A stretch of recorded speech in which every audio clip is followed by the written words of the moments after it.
Hi friends, இன்றைக்கி நம்ம chicken சுக்கா எப்படி செய்கிறதுன்னு பார்க்கலாம். அதுக்கு மஞ்சத்தூள் போட்டு கறியை நல்லா க்ளீன் பண்ணி எடுத்து வச்சுருக்கேன். இதிலேயே இப்போ நான் தனி மிளகாத்தூள் சேர்த்துருக்கேன். அதுக்கப்புறமா தனியாத்தூள் சேர்த்துருக்கேன். இது கூடயே மிளகுத்தூள், அதுலேயே நான் கொஞ்சம் ஜீரகமும் சேர்த்து அரைச்சிருக்கேன். அதுக்கப்புறமா கரம் மசாலா தூள் கொஞ்சம் சேர்த்துக்கலாம். கரம் மசாலா தூள் சேர்த்ததுக்கப்புறம் இஞ்சி பூண்டு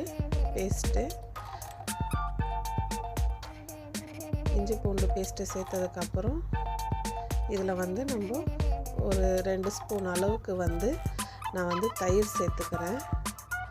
தயிர் சேர்த்துட்டு அதுக்கப்புறமா இந்த மசாலாவுக்கு தேவையான அளவு உப்பையும் நம்ம இதோடையே சேர்த்து இதை நல்லா மிக்ஸ் பண்ணிக்கலாம். 1/2 லெமன் புழிஞ்சிக்கிறேன். புழிஞ்சி இதை நல்லா மிக்ஸ் பண்ணி ஒரு 1 மணி நேரம் அந்த மாதிரி 1.5 மணி நேரம் நல்லா ஊற வச்சிடலாம்.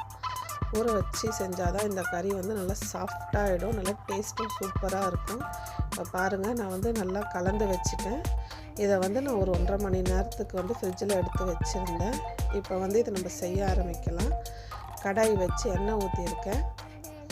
எண்ணெய் காஞ்சதுக்கப்புறமா இதில் சோம்பு போட்டுக்கலாம். தாளிப்புக்கு சோம்பு சேர்த்ததுக்கப்புறமா இதுலேயே நான் கட் பண்ணி வச்சுருக்கேன் வெங்காயத்தை சேர்த்துக்கிறேன்.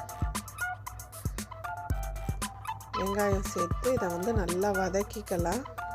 இந்த வெங்காயம் சோம்பு நல்லா வதங்கட்டும். வதங்கினதுக்கப்புறமா நம்ம மிக்ஸ் பண்ணி வச்சுருக்க கறியை இது கூட சேர்த்துக்க போகிறோம். சேர்த்து இந்த வெங்காயம் இந்த சிக்கன்லாம் சேர்ந்து நல்லா வதக்கி எடுத்துக்கலாம். நம்ம பாருங்கள், நான் இப்போ தண்ணி சேர்க்கலை. இதிலே நல்லா வதக்கிட்டு அதுக்கப்புறமா கொஞ்சம் போல் ஒரு கை அளவு தண்ணி நம்ம தெளித்து இதை மூடி வேக வச்சிடலாம். நிறைய தண்ணிலாம் ஊற்ற வேணாம், இது சீக்கிரமாக வெந்துடும். ஒரு கை அளவு தான் இப்போ இல்லை நான் தண்ணி சேர்த்துருக்கேன்.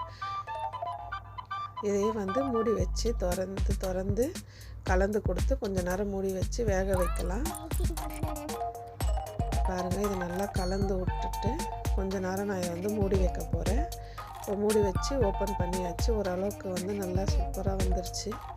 இதுலேயே கருவேப்பிலை சேர்த்துக்கலாம். கருவேப்பிலை சேர்த்து நல்லா கலந்துட்டோன்னா நம்மளோட சிக்கன் சுக்கா இங்கே பாருங்கள் நல்லா சூப்பராக ரெடி ஆகிடுச்சு. இந்த ஸ்டேஜில் நம்ம அடுப்பை ஆஃப் பண்ணிக்கலாம். இல்லை இன்னும் ட்ரையாக வேணும்னா சிம்லேயே வச்சு இன்னும் நம்ம கலந்து கொடுத்தோம்னா இன்னும் நல்லா ட்ரையாக சூப்பராக இருக்கும். இந்த சிக்கன் சுக்கா நீங்களும் உங்கள் வீட்டில் செஞ்சு பாருங்கள். செஞ்சு பார்த்துட்டு எப்படி இருந்துச்சுன்னு சொல்லுங்கள். மறக்காமல் நம்ம வீடியோவை சப்ஸ்கிரைப் பண்ணுங்கள், சப்போர்ட் பண்ணுங்கள், ஷேர் பண்ணுங்கள், கமெண்ட் பண்ணுங்கள். தேங்க்யூ.